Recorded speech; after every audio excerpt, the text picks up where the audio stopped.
What's up guys, my name is Julie. Welcome back to the Curated Curvy. Today I have for you all a pattern and fabric haul. It is a relatively small haul.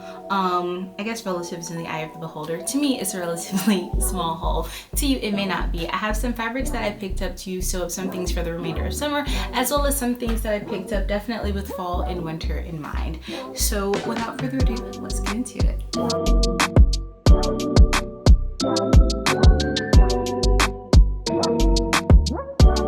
Now, before we get too far into the video, if you notice, I may be talking a little bit weird, and that is just because I'm having some dental issues right now. Hopefully I have those things resolved, or at least some sort of solution to the issues that I'm having by the end of this week. But in the meantime, if you see that my word formation looks a little bit off or strange, or I sound strange, I am aware of that. I know it.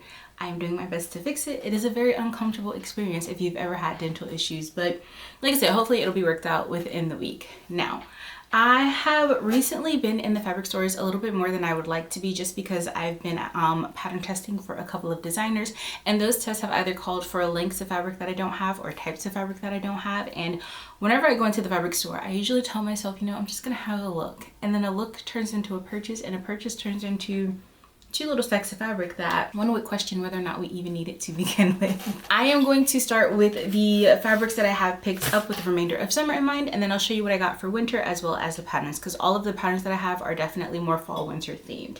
The first fabric that I got is this Eddie Bauer trail knit is what it was called. I picked this up at Joann's. I got 3 yards. It was in the last chance section, so it was 70% off of the ticketed price. So I ended up paying $20 for 3 yards of this fabric.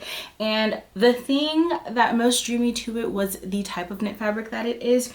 So it's supposed to be a moisture wicking fabric. It is a polyester, spandex, and rayon blend, if I am not mistaken, and it has a really good bit of resistance to it. So with this, there's an airy dress that I have pinned on my Pinterest board, and it's like a tube top with a asymmetrical kind of like handkerchief skirt attached to it. Now, if you've watched some of my other videos, you've seen that I've made the tube top handkerchief skirt combo as a set. However, I want to do like a tube top circle skirt dress, so kind of like a skater dress with a tube top. And I feel like in this knit fabric, it would be so perfect for the remainder of summer, because it is moisture wicking. It is very hot right now. The stretch that we're in the state that I live in, we're looking at about a good couple of days of like consecutively 100-degree weather. So having a fabric that is moisture wicking and breathable and just floats away from the body is kind of ideal for right now. I got 3 yards of this because while the tube top definitely won't take but more than maybe a yard, the skirt portion of it definitely will take a little bit, because I want to do like a full circle skirt on the bottom. So this is one of my immediate plans. It's coming up a lot more royal blue in the camera than it actually is. It's definitely more of like a muted, like cloudy, darker blue. But regardless, I am very happy with this. Like I said, I got 3 yards, paid $20 for it, and I picked this up from Joann's Fabrics. This is gonna start to sound redundant because this is for another tube top. So when I was in Hobby Lobby picking up some fabric, I went ahead and I grabbed some of this knit, just because the knits in my stash, I don't have any in a solid color, and I've really been into tube tops lately. But all the tube tops that I've made have been out of patterned fabrics, and so they only work with very specific things, and I just wanted more of a neutral color that I could pair with just about anything, maybe with the exception of a few things obviously, but something that I could pair with the majority of my bottoms. And I just don't have that right now, or at least not one that I've made myself. I have one that is a ready-to-wear brand, but I find that the ones that I made myself that I patterned based off of my body measurements just fit me better, and so I gravitate towards those more. So I went ahead and I grabbed this. This is a ribbed knit from Hobby Lobby. I don't know if it's picking up. I'm trying to show you the texture. It's a very, very faint ribbing. This one has a lot of give into it, so I'll probably have to size down on the pattern that I made just to make sure that it gives me a good like cinching, because you really want that top to hold its shape and hold on to the body. I don't want it like slipping or drooping. That would kind of defeat the purpose of it. Got it in this really nice oatmeal-y color, because I don't know what has gotten into me lately, but I've been into neutrals pretty heavy, and so it would work well with a lot of the bottoms that I've made, which is quite a bit lately. I got 1.5 yards of this, and I paid $4.19 for it from Hobby Lobby. All right, next I was in Warehouse Fabrics in Dallas, Texas, and that trip I was looking for something specific that I actually did not find that day. but I found this in their, well, I found this originally. I found a 1 yard cut of it in their remnant spin. It is a quilting cotton. It has like an oatmeal colored background and then like a floral, like a Ditsy floral print all through it, and it is just so cute.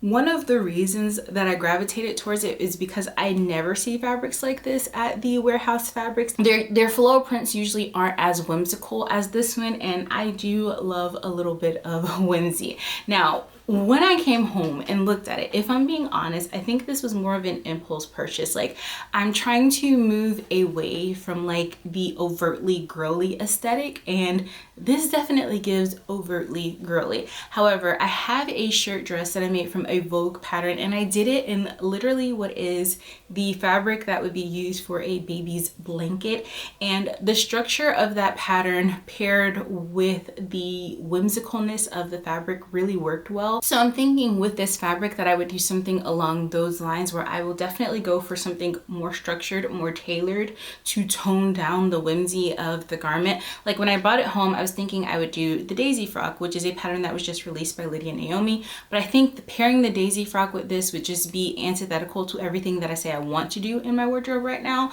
So I'm definitely going to lean towards something more structured, maybe like a collared button down. I don't know if I have enough to get another one of those dresses out of it. If I did, that would be great because I absolutely adore that dress, but I don't know that I have enough. I have 3 yards of this. I had 4 yards of it, but I used 1 yard to make something that you will see in a video shortly after this one. So like I said, I had 3 yards of this, used one. I had 4 yards, used 1 yard. So I have 3 yards left. The 3 yards I paid $6 a yard for. Also, while I was at that same trip to Warehouse Fabrics, I saw this in their remnant spin. Now at the Dallas Warehouse Fabrics, the way the remnant spin work is that they have offcuts of fabric, or sometimes sample cuts of fabric, and everything in the bin is $3 a yard. The only caveat is that you have to buy the entire yardage, which is fine. Saw this knit and I was completely drawn to it. The first thing that drew me to it, one, is how much structure it has. I am finding that I want I want a good structured knit. I want a little bit of compression. I want it to hold on to the body, but I don't want to feel like I'm being squeezed. Likewise, I don't want a knit that like stretches so much that it just feels kind of sheer, like I'm not really wearing anything. I don't love that either. The next thing that drew me to this is, I don't know if the camera's picking up on it, but it's not black. It's actually a charcoal gray, which really appeals to me because I don't wear a lot of black. I find that black is not very flattering on me, so I usually tend to go towards more like deeper tone, like a navy blue. Like even looking at the reflection, it's washing me out just a little bit, but nothing too crazy. I want to make a pair of biker shorts. So we are coming up on like that transitional season. September, October, where I live, it's a month, but it's like that transitional month where it's not blistering hot, but it's still very warm, but it's warm enough to do a little bit of layering. And one of the things that I love to wear is like a pair of biker shorts and like a really oversized sweater. And I have one good pair of biker shorts in my collection of clothing, and that is a ready to wear purchase. So I want to rub those shorts off so that I can have that pattern to make more shorts, and this would be a great starting point for it. It is 2 yards of this. I got it for $3 a yard, so that's 6 yards for this cut of fabric. It's 2 yards, but it's 60 inches wide. So I'm thinking that I could successfully make the biker shorts and I don't have to recut them.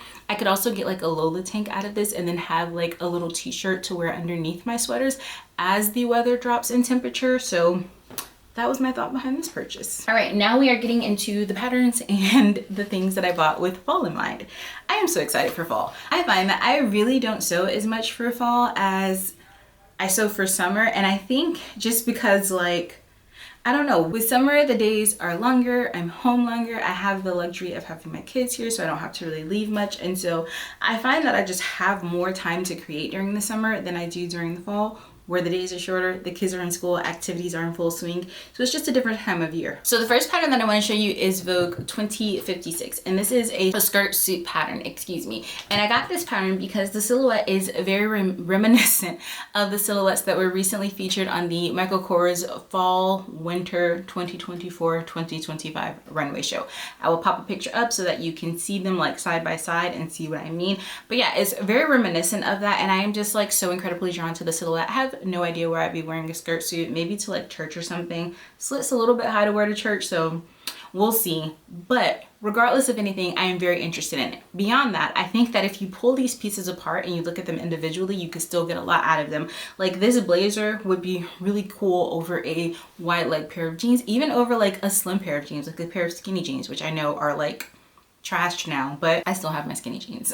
The skirt I could see being sewn in a denim, and that would pair really lovely with like a turtleneck, like a mock neck, something like super fitted with this nice high waist skirt. It could even be paired with like a really like full blouse. I just see both of these pieces being something that looks really great together, but also could kind of go the distance in your wardrobe and be split apart and tried out in different fabrics and styled different ways. I don't know exactly what I would sew this up with, but it's just one of those patterns that I didn't want to turn away, that I definitely want to give a try. So I got it. All right, the next pattern that I got is Vogue 2051, and I got this specifically for View A, which is the barrel leg jeans.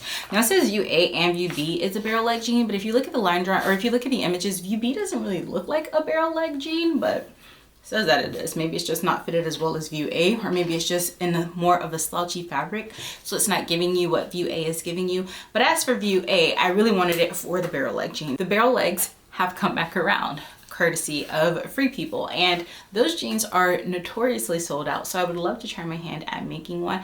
I feel like the most complicated thing about this jean is going to be the fly front, and so as long as I can master the fly front, I should be okay. Other than that, I feel like it's a pretty straightforward pair of jeans. Now I have purchased this purple cord to go and make these jeans.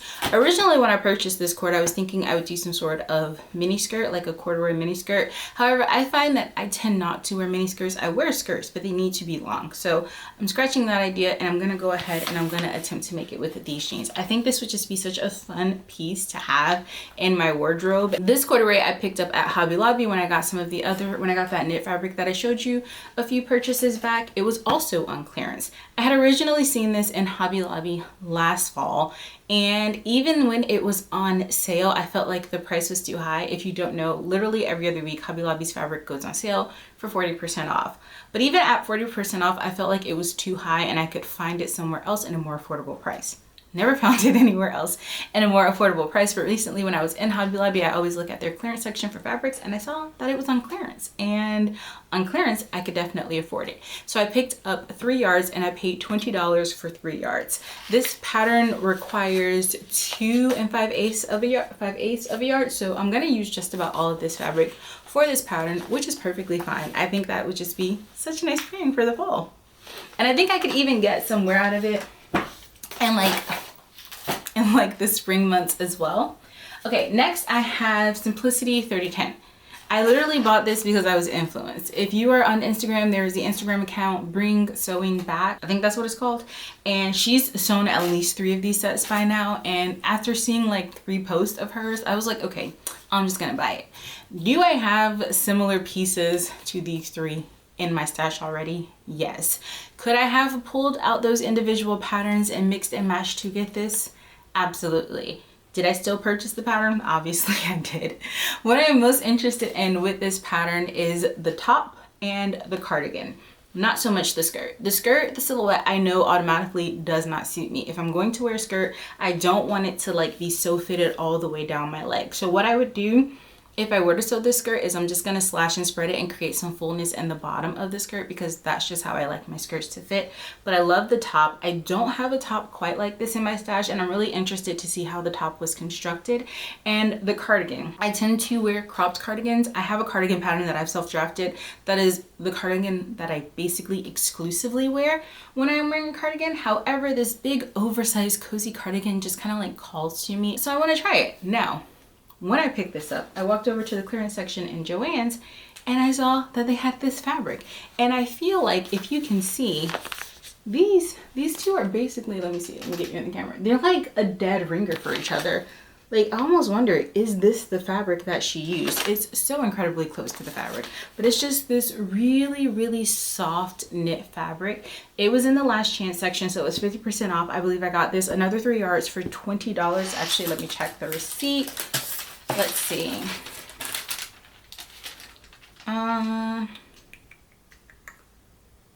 No, I got 3 yards for $18. And That is going to be just about enough to get the cardigan out of, which is 2 3/8 of a yard. So I will just have like a smidge of it left. Don't know what I'll do with that, but that is the plan for this lovely fabric. I'm a little bit worried because I find that Joann's like sweater knits are really not good quality, and they do tend to pill like shortly after washing them. And so I'll have to, I don't think I took a picture of the bolt. Hopefully I took a picture of the bolt, but if I didn't, I'll try and look it up online and look at the care instructions, probably avoid drying it and just put it on a gentle wash to get a little bit more of a prolonged life out of it, because I find that the knits, I don't have any more of the knit sweaters in Joann's knits because they pill like crazy, and I do not like dingy looking clothes. So something to keep in mind. All right, the last Vogue pattern that I got is 2053, and it is a crop blazer. I got it particularly for view A. I don't know why, but it so reminds me of like the 80s, like that silhouette, the strong shoulder, the open neckline, the asymmetry in the front. I'm just so incredibly drawn to that. Like I said, it's so reminiscent of like a time before, but again, feels very current, feels very now, feels very modern and interesting. So I really got it for that. I'm not interested in view B, and that is perfectly fine. I'm okay with buying a pattern that I only want to wear one view out of. So as long as I know that that one view is going to be something that I get to get a lot of use out of, and I could see this in a lot of different ways. For example, I could see it in a twill for this. I could see it in a twill. I could see it in a wool. I could even see it in a denim. Like, I feel like this is going to be a really, really fun pattern for me to play around with, and it would pair really nicely with the barrel leg jeans. I think in fact that's how they have it styled here. You just can't see the bottom of the jean. So that is what I'm interested in creating. Now for this pattern, I already had this fabric in my stash, and this is a wool blend from Hobby Lobby that I picked up again last year. When I picked up this wool blend, I was hoping that this purple corduroy would come back on sale so I could make like a little cropped cardigan and skirt set, and it just never did. However, I have it in my stash, and I have an ample amount in my stash, definitely more than enough to make the cardigan out of. So I'm gonna make the cropped cardigan specifically to pair with these pants, and then hopefully other things as I continue to build out my fall wardrobe. All right, and that is all that I have to show you today. If you stayed to the end of the video, thank you so much. Let me know, am I a crazy person, or are you two already thinking of fall sewing? And until next time, stay beautiful, make great things. I'll talk to you later. Bye. It's so hot.